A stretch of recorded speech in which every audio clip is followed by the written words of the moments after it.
So now let's look at all three factors combined. So we're going to do a three-way ANOVA. Now, one of the problems here is that because of the unevenness of the terms, we can't look at all three parameters together, but we can still do essentially the analysis that now looks at block, which is effectively, all right, where do we actually put this, plant these, seeds for the for the crops. So again, density is important, fertilizer is important, block is not important. It is not statistically significant, and neither are the kind of our combined reactions as well. So we can see that we have lots of values here, but we can also kind of see that if I want the largest yield, I probably want to do density 2, as we've determined before, fertilizer 3, and actually block 4.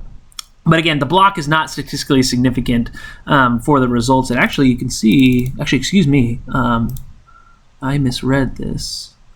So actually, it'll be block 2. But again, statistically, I don't think it's going to have a huge effect on the reaction. We can do post-test as well. I'm just going to go here. And we can kind of see again, for density, basically 1 and 2 is significant. It misread this here. So 1 and 4 for my block are significant, and fertilizer is the same thing we've seen. But there you go.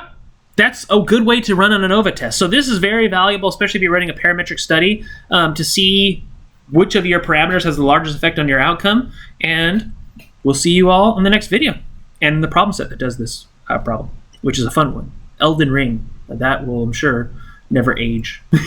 See you next time.